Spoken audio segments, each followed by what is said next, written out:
Hey, we're here for the Big Dam Tour. We got 7 baggers. Let's take a look at them, shall we?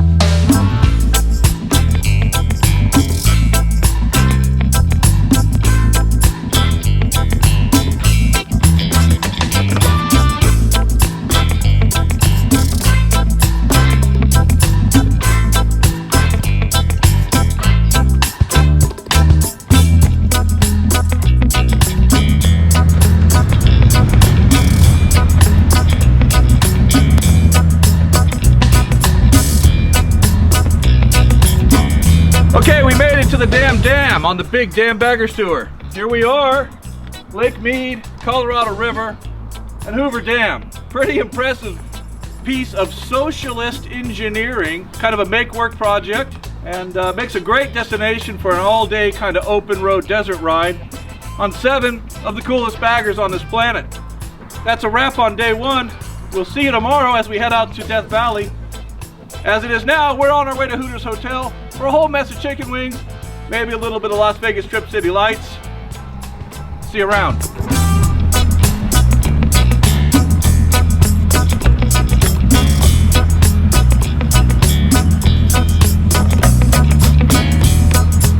the end of the Big Dam Tour. 600 and some odd miles down, 2 days of riding through the desert. Unbelievable February 1st weather. I mean, it's just crazy to be out here in the desert where it's normally well below freezing this time of year and have 70-degree days. So here we are, we're wrapping up quickly on the side of the road.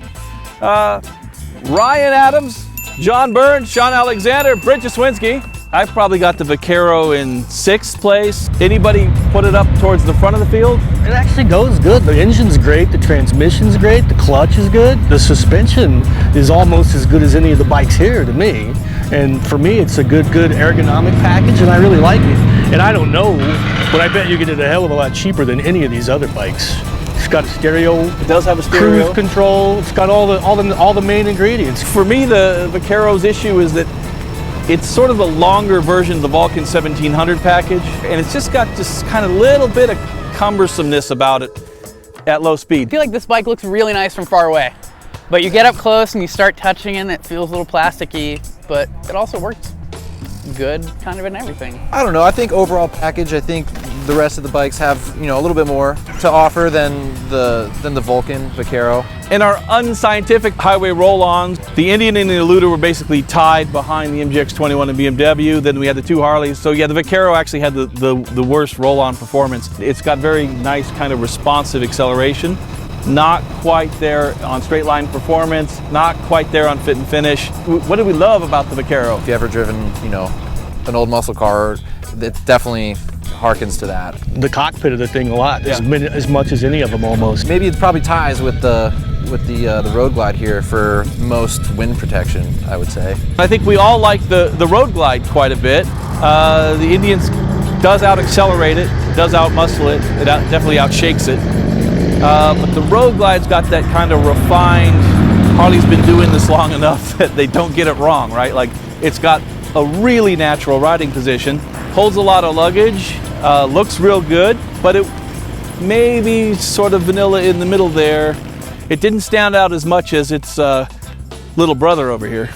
The one thing I did notice about both Harleys, though, is that their suspension wasn't as plush. It didn't soak, it soaked, you know, the small stuff, but the bigger hits, it was a little harsher than the rest of the bikes. It's a small complaint, but I mean, that's pretty much my only one. I thought I could feel it more through the Street Glide, but that being said, around town, this feels so much easier to maneuver.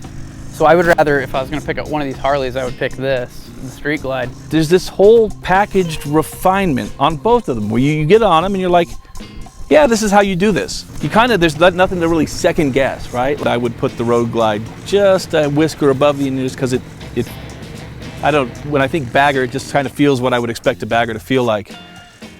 But I would put it rather distantly behind the Street Glide. I really like that fork-mounted fairing and the sort of aesthetic lightness of it. Like when you're riding along, you don't have this big mass in front of you. You've got a nice swoopy fairing. I also think it looks incredible. Both the Road Glide and the Street Glide, the paint, You know, they both have a little metal flake in it, and in the sun, oh man, it really pops. Yeah, and it looks noticeably deeper than the other paint. I took a poll last night at Hoover Dam at the end of day one's ride, and it was evenly split without my vote. We had 3 guys call the K1600B their favorite bike here, and 3 guys call the Eluder unquestionably their favorite bike here. And for me, my favorite bike is that Harley Street Glide, so I'm the dissenting voice. Now we've all had more rounds through them, more exposure to them today.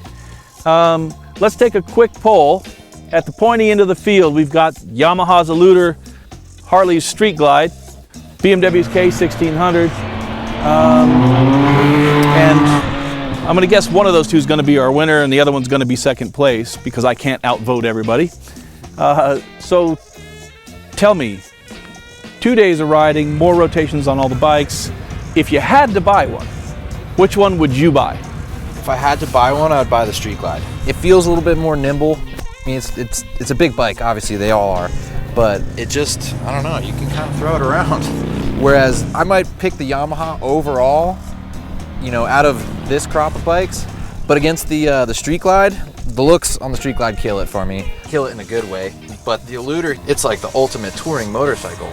It's to me, I think it was the most comfortable. It's got great wind protection, the speakers are killer, tons of storage space, and it feels, of all the bikes here, it definitely, to me, felt the easiest to acclimate to. As soon as I got on it, it was like, oh, here we go, you know, just dipping in and out of turns, and it was fine. Some of the other ones just took a little bit more adjusting to. John, Yeah? which one would you buy? Oh, I'd go with the BMW. I think it's like- K1600B. K1600B, it's like two motorcycles in one. It could be a bagger, although it might not be the kind of bagger you want if you want a bagger. If you want a rumbly, it's a very refined, it and the Eluder are both very refined baggers. But I think the BMW has it all over the Eluder by the fact it makes more power. It weighs at least 100 pounds less than the Eluder, so, and it's got, that one's got electronic suspension adjustment. I don't know if they all come with that or not. You were complaining at first yesterday about the front being kind of choppy. And you had it in sport, and then we took a couple buttons and put it in cruise, and it's a magic carpet at that point. No, it definitely did the it change suspension it for makes you? a big difference. Yeah, and I mean, it does. It needs more revs. It's not as torquey right off the bottom as a big twin is, but it runs along at 2,500 or 3,000 RPM, and it's got plenty of torque up there. And it's still you out drop down a gear, and it's gone. It's 130 horsepower. Right, it's still, even though it doesn't have the bottom end torque, it still out accelerates. And that one, I don't know if it comes with it or not, but that one's got a heated seat, heated grips. This has everything. It's got a quick shifter, which works awesome on upshifts, but never did work good on downshifts on BMWs. I don't know why. And that's, but on upshifts, S1000RR, same thing. But when you put it in sport and hit a couple of these curves and start using the quick shifter, and it's got awesome brakes. It's a sport bike. And it's a bagger. It's two.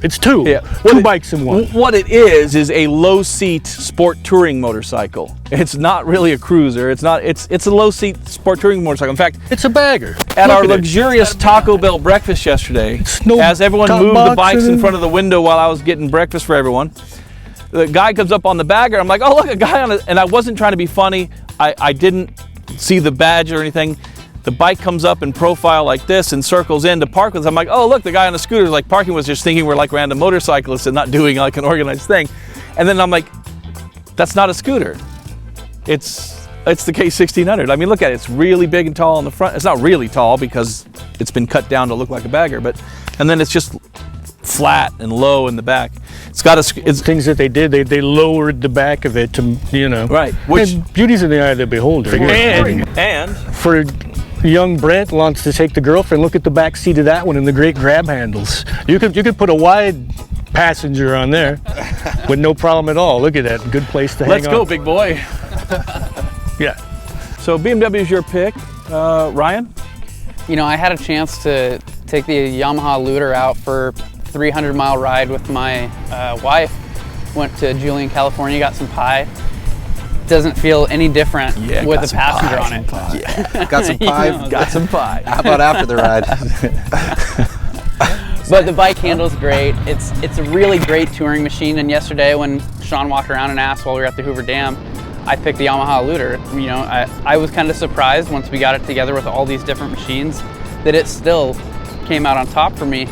But then after spending a little more time and thinking about your question of what would I buy with my money, and if I was going to buy a motorcycle to do everything with, I would buy the Indian. I love that motor. I feel like it handles really well. The styling I'm not, keen on, but I'm going to be sitting on it. I'm not going to be looking at it from the front. All I care about is that motor. If I was touring or getting a second bike, something that I was just going to drive transcontinental, I think is the word that Yamaha uses, I would get the Yamaha. I get what you're saying about comfort and what you were saying about comfort. By far for me, going down the road with the cruise control on, stretched out, sitting on the back seat with my feet on the front floorboards, the Eluder was the most comfortable thing here. Actually, maybe the most comfortable motorcycle I've ever ridden for a long distance in a straight line when sitting back in the wrong position. Our guest testers are going to come in and throw some more votes in, but my personal vote, I'm with Brent. If I was going to buy one of these things, I'd buy the Street Glide. I think it's the best looking. I think it just has that, it just feels the most right, but I have a big complaint about it, which is almost trivial. The fly screen that's currently bolted to it, which is the standard one, just makes turbulence right here at my brow on my helmet, and so it's annoying at highway speeds. If you stand up or tuck in, that goes away, so it's just a matter of finding whichever little windscreen you want to put there that fits your helmet positioning, and you'll be happy as a clam, which is what I do. I'd even leave the exhaust stock. So that's my vote for favorite. Tai Long Lee, him of many words, most of them inappropriate. Come on in here. Right over here, man. Our first guest this evening is Tai Long Lee. So from just Los turn around Angeles. and face the camera with me here. Okay. And yeah, sure. Keep your mic up. So Tai, tell us if you were going to buy one of these bikes, which one would you buy? If I was going to buy one, it's really close for me. Despite what you guys think, I really love that Moto Guzzi. I don't really hate the Moto thing, Guzzi. and I love it We because love the EBR too. I did love the EB, I still do. I really dig that Moto Guzzi, despite what these guys are saying. It's got a lot of character, it's got a lot of vibe, except for this unsure high-speed oscillation thing that it's afflicted by. It'd be the top of my list.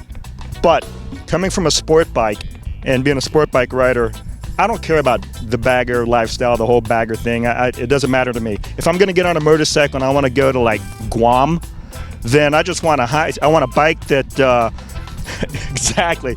I want a bike that I can put my stuff in, and I want it to handle like a sport bike. I want it to ride like a sport bike, and I want good horsepower. And that thing's got what, 1,600 cubic, 1,600 cc's? Is that what it is? 1,600-ish. That's a lot of cubic hairs. So I love it. It brakes, it accelerates. It's got floorboards in the front. It's got like a mid-peg position, so you can kick back and you can ride it aggressively. So for me, my money would go on the BMW, hands down, without a doubt. Sean Maddock, your roommate Nick came along to move a bike around for us. Nick, come on out here. Tell us what bike you like the most. And if you were going to buy a bike, which one would you spend your money on? I mean, there's no question. Hi, Nick. Hey. Hello. Hi, guys. Adjust the camera, sir. Which one would you buy? Without a doubt, the BMW K1600. It has the best sports bike feel.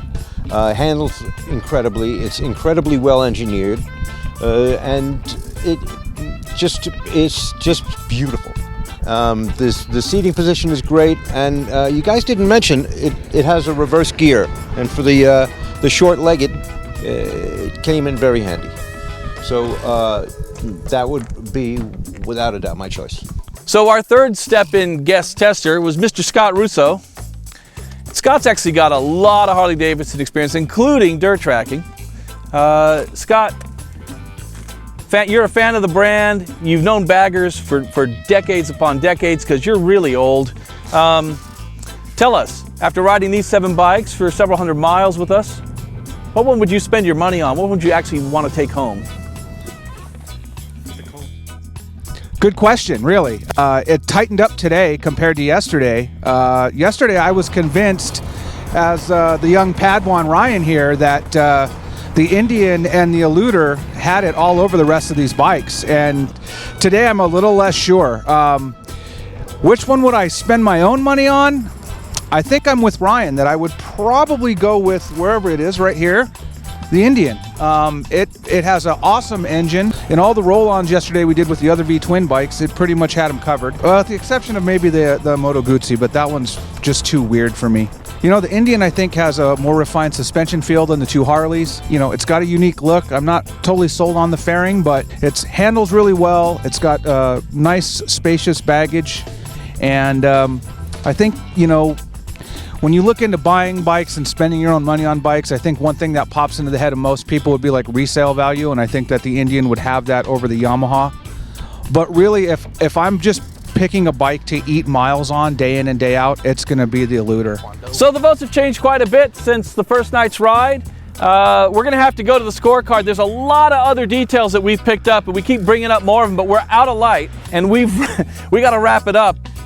Hey, if you like the video, like, comment, subscribe, come check us out at Motorcycle.com.